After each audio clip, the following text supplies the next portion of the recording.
मैं doctor Chanchal Karadiya from BBT college Chimanpura से। आज हम बीएससी फर्स्ट ईयर का पेपर सेकंड का स्टीरियो केमिस्ट्री का थर्ड लेक्चर पढ़ेंगे। इससे पहले हमने पढ़ा कि आइसोमर्स क्या होते हैं, स्टीरियो आइसोमर्स क्या होते हैं, आइसोमर का कॉन्सेप्ट क्या होता है, किसने दिया था। उसके बाद हमने पढ़ा कि कितने टाइप्स के हमारे पास जो फार्मूला जो होता है हम कितने प्रकार से लिख सकते हैं, और रिटेंशन ऑफ कन्फिग्रेशन क्या होता है, किस प्रकार से हम मालूम कर सकते हैं कि रेसिमिक मिक्सचर क्या होता है, मीजो कंपाउंड्स क्या होते हैं। आज हम पढ़ेंगे इस वाले लेक्चर में रिजोल्यूशन ऑफ इनेंशियोमर्स।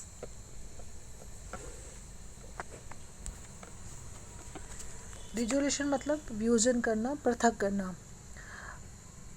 इनेंशियोमर्स जो होते हैं हमने प्रॉपर्टीज़ में पढ़ा था कि भौतिक व इनके रासायनिक गुण, केमिकल और फिजिकल प्रॉपर्टीज़ जो होती है इनकी सेम होती है, इसलिए इनको हम कुछ खास विधियाँ है जिससे हम मदद से हम इनको रिजोल्यूशन कर सकते हैं, इनको पृथक कर सकते हैं। पहला है मैकेनिकल मेथड। मैकेनिकल मेथड मतलब कुछ आइसोमर्स ऐसे होते हैं जिनकी क्रिस्टल्स की शेप डिफरेंट होती है, यानी कि यदि एल आइसोमर्स है उसके क्रिस्टल बड़े होंगे तो डी आइसोमर्स होंगे उसके क्रिस्टल छोटे होंगे। तो इस तरीके से हम मैकेनिकली हम उसको सेलेक्ट कर करके पृथक कर सकते हैं डी और एल आइसोमर्स को। जैसे पाश्चर ने 1848 में D L sodium ammonium titrate के आइसोमर्स है, डी एल आइसोमर्स, उनको उनके क्रिस्टल की शेप से उनको आइसोलेट किया। दूसरा है केमिकल मेथड। ये सबसे ज़्यादा यूज़ में लिए जाने वाला मेथड है। इसमें क्या होता है कि जो इनेंशियोमर्स है, चूँकि उनकी फ़िज़िकल प्रॉपर्टी सेम होती है, जबकि जो डायस्टीरियोमर है उनकी जो फिज़िकल और केमिकल प्रॉपर्टी दोनों ही डिफरेंट होती है। तो इस विधि से हम डायस्टीरियो आइसोमर्स को सेपरेट कर सकते हैं। कैसे कि यदि हम डी एल और सपोज करो डी एल और डी एल रेसिमिक आइसोमर्स का हमारे पास सॉल्यूशन है, मिक्सचर है। अब इसकी रिएक्शन यदि हम किसी भी क्षार या अम्ल से करवा दे तो हमें लवण मिलेगा, और चूँकि उनकी जो लवण मिलेगा, डायस्टीरियोमर्स मिलेंगे हमें, तो उन डायस्टीरियोमर्स को बाद में हम क्रिस्टलाइजेशन से या सब्लिमेशन से या डिस्टिलेशन से या सॉल्युबिलिटी के आधार पर हम उन्हें, क्योंकि उनके डायस्टीरियोमर्स जो सॉल्यूशन है वो डायस्टीरियोमर्स बनाएंगे, और जो डायस्टीरियोमर्स है उनकी फिजिकल और केमिकल प्रॉपर्टी डिफरेंट होती है, तो जिससे हम उनको पृथक कर सकते हैं। जैसे हम मान लो कि हमारे पास डी अम्ल प्लस एल अम्ल का रेसिमिक मिक्सचर है, यदि हम इसकी रिएक्शन डी क्षार से करा दें तो हमारे पास क्या बनेगा, लवण बनेगा, एल अम्ल और डी क्षार, और इसको बाद में हम आसानी से भौतिक गुणों की सहायता से हम इसको आसानी से सेपरेट कर सकते हैं। दूसरा मेथड है हमारे पास बायोकेमिकल मेथड। इस विधि में क्या होता है कि हम बायोकेमिकल मतलब सूक्ष्म जीव जैसे बैक्टीरिया, ईस्ट या फंजाई, इसको हम काम में लेते हैं। तो इनको जब हमने रेसिमिक मिक्सचर में ऐड करते हैं, ये रेसिमिक मिक्सचर में जब इनको संवर्धन करवाया जाता है तो ये क्या करते हैं, किसी एक इनेंशियोमर को नष्ट कर देते हैं, खा जाते हैं, और दूसरा समावयव जो आइसोमर्स है वो हमारे पास एज इट इज़ रह जाता है। जैसे पेनिसिलियम ग्लूकम लेते हैं, तो ये जो फंजाई क्या होता है, यदि इसको हम रेसिमिक मिक्सचर में इसको ग्रो करते हैं तो ये अमोनियम टाइट्रेट का डी आइसोमर जो होता है उसको खा के नष्ट कर देता है, तो जो हमारे पास मिक्सचर में बचेगा वो बनेगा एल आइसोमर, हमारे पास शेष रह जाएगा। ठीक इसी तरीके से जैसे अमीनो एसिड है, इसका भी हम पृथक्करण कर सकते हैं। जैसे डी एल इसका रेसिमिक मिक्सचर ले लिया और उसका एसिटाइलेशन किया हमने। इस मिश्रण को जब हम ईस्ट के साथ रखा जाता है तो उसका जो जैसे यहाँ पर है डी एल एमिनो एसिड लिया हमने, जब इसका एसिटाइलेशन किया करा तो ये हमारे पास बना डी एल, वही racemic mixture acetic amino acid बन गया। अब इस एसिटिक एमिनो एसिड का जो एल आइसोमर होता है, यानी कि एल एमिनो एसिड होता है, वो तो एंजाइम एमाइलेज एंजाइम होता है जो इसका जलीय अपघटन कर देता है और हमें एल एमिनो एसिड मिल जाता है। जबकि ये डी एसिटिक एमिनो एसिड का जल अपघटन नहीं कर पाता है, तो हमारे पास जो आइसोमर मिलेगा वो इस तरीके से एल एमिनो आइसोमर मिलेगा और हम उसको पृथक कर सकते हैं। नेक्स्ट जो मेथड है वो है क्रोमेटोग्राफिक मेथड। फोर्थ नंबर का जो मेथड है जिससे हम मदद से हम आइसोमर्स को सेपरेट कर सकते हैं वो है क्रोमेटोग्राफिक मेथड। क्रोमेटोग्राफिक मेथड में क्या होता है कि जब हम रेसिमिक मिक्सचर को कॉलम में डालते हैं जिसमें एब्जॉर्बेंट होता है, तो कोई दोनों की जो एब्जॉर्बेंट से एब्जॉर्ब होने की जो कैपेसिटी होती है या उसके साथ बाइंडिंग होने की जो कैपेसिटी होती है सेम नहीं होती है। सपोज करो हमने रेसिन में एक मिक्सचर डाला, एल आइसोमर्स एब्जॉर्बेंट जो था उस पर एब्जॉर्ब हो गया, तो जो डी आइसोमर है वो नीचे हमारे पास कलेक्ट हो जाएगा, तो इसे बोलेंगे हम क्रोमेटोग्राफिक मेथड। अब इडिथ्रो एंड थ्रियो कंपाउंड्स क्या होते हैं? ये भी एक उन यौगिकों के लिए हम इसको नॉमिनेशन के लिए काम में लेते हैं जिनके पास 2 कायरल सेंटर होते हैं और दोनों कायरल सेंटर पे 2-2 समूह समान होने चाहिए, ये इसकी कंडीशन है, तथा एक एक समूह भिन्न होना चाहिए। और इसको हम लिखने के लिए क्या करते हैं, फिशर प्रोजेक्शन फार्मूला, जिसमें कि हम वर्टिकल लाइन और हॉरिजेंटल लाइन से प्लस का साइन बनाते हुए हम कायरल सेंटर पे ग्रुप्स को, परमाणुओं के ग्रुप्स या एटम्स को अरेंज करते हैं। तो जो समान प्रकार के जो समूह हैं वो हॉरिजेंटल लाइन पे रखे जाते हैं। तो जब समान प्रकार के समूह या तो दाईं तरफ हो या बाईं तरफ हो तो उसे हम बोलेंगे एरिथ्रो युग्म, जैसे 2,3 डाइक्लोरोब्यूटेनोइक एसिड। अब इसमें क्या है, देखो ClH, दो CC यहाँ पे कायरल सेंटर है और दोनों पे ही HH और ClCl 2 ग्रुप यहाँ पे समान है और एक एक ग्रुप असमान है, एक के पास एसिडिक ग्रुप है और दूसरे के पास CH3 ग्रुप है। इसको रख दिया हमने वर्टिकल लाइन पे। अब चूँकि समान ग्रुप, देखो HH या ClCl एक ही साइड है तो इसको हम बोलेंगे एरिथ्रो युग्म। और यदि यहाँ पे HH अपोजिट डायरेक्शन में है दोनों कार्बन पे तो इसको हम बोलेंगे थ्रियो युग्म, जैसे 3 ब्रोमो 2 ब्यूटेनॉल। इसमें भी देखो हम HH एक ही साइड है, यहाँ पे HH एक ही साइड है तो इसको बोलेंगे एरिथ्रो युग्म। और H और H अपोजिट डायरेक्शन में है तो इसको हम बोलेंगे वही थ्रियो पेयर। अब है relative and absolute configuration nomenclature. यदि किसी भी पदार्थ की यदि हम ऑप्टिकल एक्टिविटी को क्या था, किरल कार्बन के चारों ओर जुड़े परमाणुओं की त्रिविमीय समयावता का पता लगाया जा सकता है। कैसे? किसी भी एक पदार्थ को ले लिया जाता है, उसको हम मानक रेफरेंस कंपाउंड के रूप में यूज़ करते हैं और उसके रेफरेंस कंपाउंड को यूज़ करके हम अन्य यौगिकों का कन्फिग्रेशन मालूम करते हैं, तो इसे हम बोलेंगे रिलेटिव कन्फिग्रेशन। इसमें क्या होता है कि रोजनेफ नाम के साइंटिस्ट थे जिन्होंने ग्लिसरॉल्डिहाइड को स्टैंडर्ड यौगिक के रूप में माना और इसके यौगिक को स्टैंडर्ड मानकर उन्होंने अन्य यौगिकों के स्टेरिक कन्फिग्रेशन को मालूम किया। इसको स्टैंडर्ड यौगिक मानने के पीछे 2 कारण थे। पहला था एक पॉलीहाइड्रोक्सी कार्बोनिक एसिड है, तो जो कार्बोहाइड्रेट होते हैं वो भी पॉलीहाइड्रोक्सी एल्डिहाइड होते हैं या कीटोन होते हैं। और दूसरा रीज़न क्या था कि इस यौगिक में पाए जाने वाले जो क्रियात्मक समूह हैं वो हम उसको बिना बॉन्ड क्लीवेज किए अन्य कार्बनिक यौगिकों में उनको बदला जा सकता है। जैसे ग्लिसरॉल्डिहाइड का यदि हम फार्मूला देखें तो CCHOH C2HOOH। तो यदि देखो यहाँ पे capital D glyceraldehyde, capital D glyceraldehyde का मतलब क्या है, यहाँ पे जो OH ग्रुप है वो राइट हैंड साइड पे है और कैपिटल L ग्लिसरॉल्डिहाइड का मतलब क्या है कि जो OH ग्रुप है वो लेफ्ट हैंड साइड में। देखो हमने जो पहले पढ़ा था वो स्मॉल d और स्मॉल l था।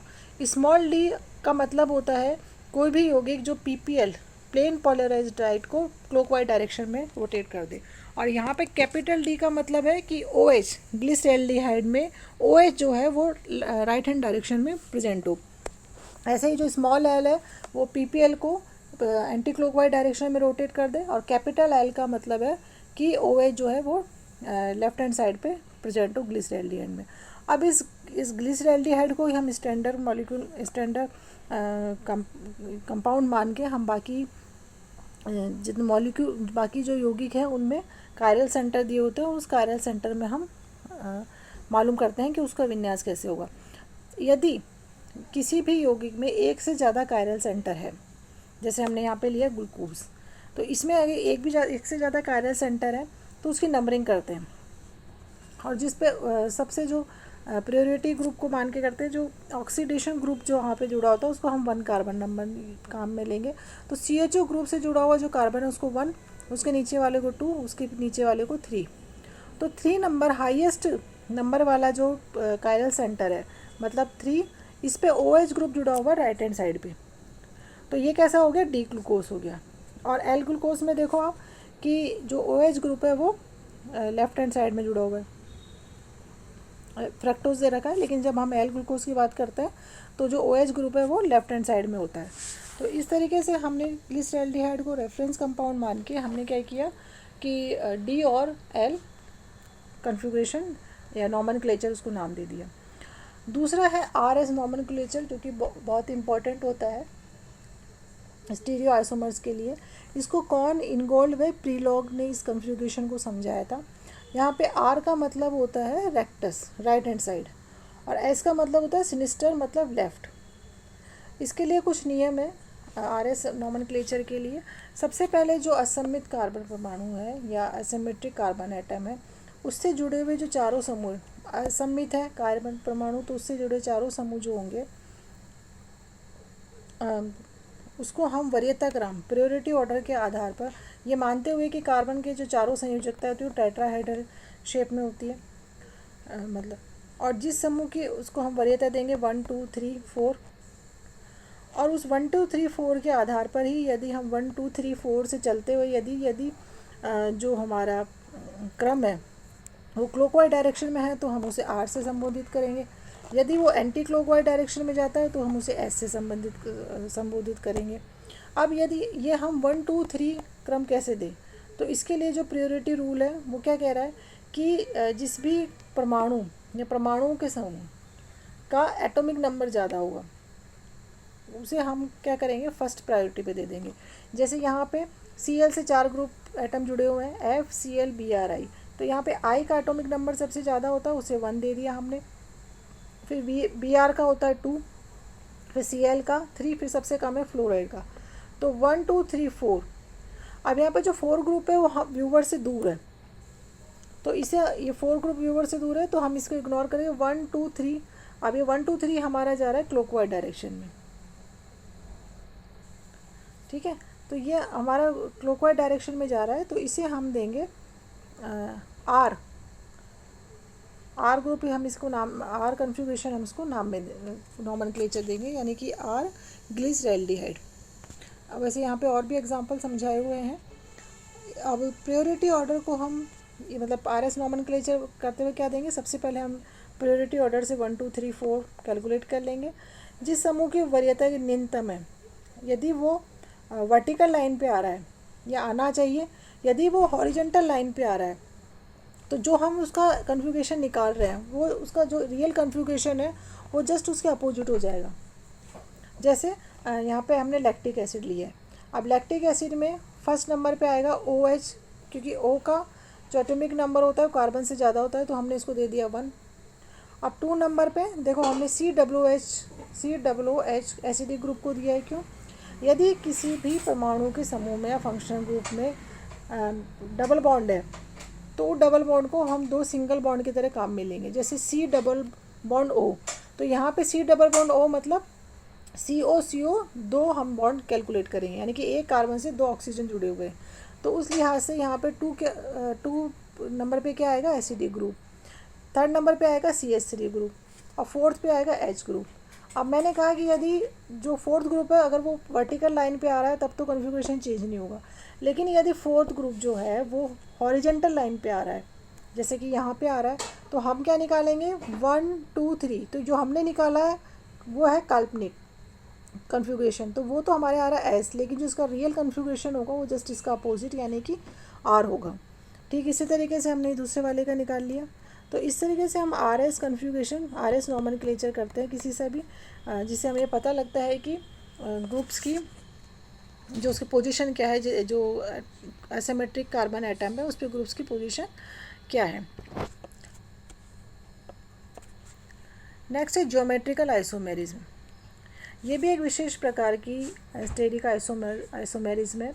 ऐसे यौगिक जिनके पास की असंतृप्तता यानी कि द्विबंध मौजूद होते हैं, इन यौगिकों के द्वारा हम ज्योमेट्रिकल आइसोमेरिज्म हम इसमें निकाल सकते हैं। और इस ज्योमेट्रिकल आइसोमेरिज्म क्यों मिलती है, क्योंकि उनमें फ्री रोटेशन अनुपस्थित हो जाता है। किसके कारण से? इस डबल बॉन्ड के कारण से। तो इस डबल बॉन्ड के कारण से फ्री रोटेशन इनमें संभव नहीं हो पाता है, इसलिए इनमें ये ज्योमेट्रिकल आइसोमर शो करते हैं। जैसे कोई एग्जांपल लिया है यहाँ पे हमने C डबल बॉन्ड C, इसके साथ सेम ग्रुप जुड़े हुए हैं, कम से कम एक ग्रुप सेम होना चाहिए। यदि वो सेम जो ग्रुप्स है वो यदि उस डबल बॉन्ड के सेम डायरेक्शन में प्रेजेंट है, जैसे यहाँ पे ए सेम डायरेक्शन में है, बी सेम डायरेक्शन में, तो उसे हम बोलेंगे सिस आइसोमर। और दूसरा यदि अपोजिट डायरेक्शन में, उसे बोलेंगे हम ट्रांस आइसोमर, जैसे मैलिक एसिड या और फ्यूमेरिक एसिड। मैलिक एसिड में क्या होता है, एच 2 कार्बन एटम है, डबल बॉन्ड सी है यहाँ पे, और 2 COOH ग्रुप है और एक H ग्रुप है। यदि H ग्रुप सेम डायरेक्शन में है तो उसे हम बोलेंगे सिस मैलिक एसिड, सिस आइसोमर या मैलिक एसिड जिसका नाम है। और यदि ये अपोजिट डायरेक्शन में है तो उसे हम बोलेंगे ट्रांस आइसोमर या फ्यूमेरिक एसिड। अब ज्योमेट्रिकल आइसोमेरिज्म बनने के क्या रीज़न है वो मैंने आपको पहले बताया कि ज्योमेट्रिकल आइसोमेरिज्म बनने के एक ही रीज़न होता है, क्योंकि इसमें डबल बॉन्ड आ जाता है। डबल बॉन्ड के कारण जो उसका फ्री रोटेशन है वो नहीं हो पाता है, इसके कारण से हमें ज्योमेट्रिकल आइसोमर्स प्राप्त होते हैं। तो ये तो हमने पढ़ा कि कितने तरीके के आइसोमर्स होंगे और किस तरीके से हम आर और एस नॉमेनक्लेचर दे सकते हैं। आर एस नॉमेनक्लेचर देते वक्त हम सबसे पहले जो कायरल सेंटर है उनकी नंबरिंग करते हैं, फिर हाईएस्ट जो कायरल सेंटर होता है, हाईएस्ट कायरल सेंटर मतलब जिसके नंबरिंग में 1 2 3 4 जो जिसका नंबर सबसे ज़्यादा होता है उस पर हम देखेंगे कि OH group left hand side में है या राइट हैंड साइड पे। दूसरा, अगर किसी भी यौगिक में एक से अधिक कायरल सेंटर है और उसके लिए हमें RS नॉमेनक्लेचर से उसका नॉमिनेशन करना है, तो हर एक कायरल सेंटर का नॉमेनक्लेचर अलग अलग होगा। जैसे अगर उसमें C1 C2 C3 C4 है तो C1 पे R है या ऐसे है, या C2 पे R है या ऐसे, ये सब उसमें लिखना पड़ेगा। तो और इसके बाद हमने पढ़ी ज्योमेट्रिकल आइसोमेरिज्म की क्या रीज़न है, क्यों पाया जाता है। अब है डिटर्मिनेशन ऑफ कन्फिग्रेशन। यदि हमें ये मालूम करना हो कि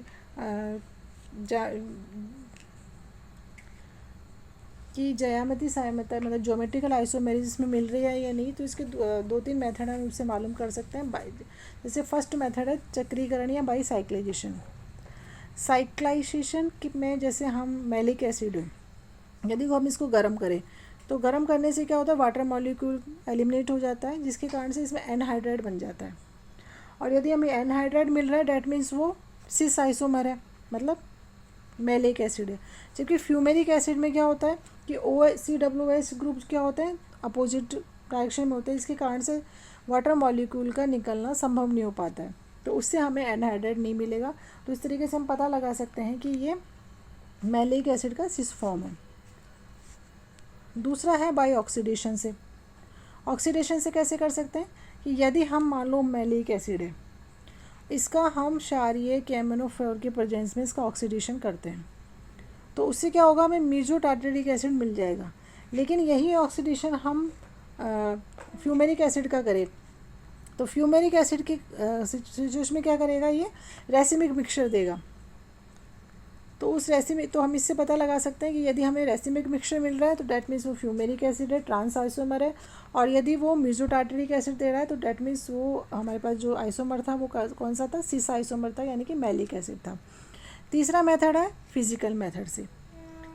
जो सिस आइसोमर्स होते हैं उनके जो बॉइलिंग पॉइंट होते हैं वो ट्रांस आइसोमर्स की तुलना में कम होते हैं, क्योंकि उनकी क्लोज पैकिंग नहीं हो पाती है। इसी तरह की यदि हम डाइपोल मूवमेंट की बात करें तो सिस आइसोमर्स का डाइपोल मूवमेंट होता है वो ज़्यादा होता है as compare to trans isomer, क्योंकि उसमें जो ग्रुप्स होते हैं वो अपोजिट डायरेक्शन में होते हैं, इसके कारण से उनका डाइपोल मूवमेंट जो होता है वो कैंसिल हो जाता है और total dipole movement of the molecule 0 हो जाता है। तो यदि हम फ्यूमेरिक एसिड या मैलिक एसिड की बात करें तो फ्यूमेरिक एसिड का डाइपोल मूवमेंट 0 होगा as compare to maleic acid. तो इस प्रकार से हम ज्योमेट्रिकल आइसोमर्स है उनको हम उनके बारे में पता लगा सकते हैं कि ये सिस आइसोमर या ट्रांस आइसोमर है। अब इससे अगले वाले चैप्टर में हम पढ़ेंगे कि कन्फर्मेशनल और आइसोमर्स पढ़ेंगे, और ज्योमेट्रिकल आइसोमर्स ऑक्सिम्स में पढ़ेंगे, एलाइली कंपाउंड्स में पढ़ेंगे, और इथेन और ब्यूटेन का कन्फर्मेशनल आइसोमर्स पढ़ेंगे, और कन्फिग्रेशन और कन्फर्मेशन आइसोमर्स में डिफरेंस पढ़ेंगे।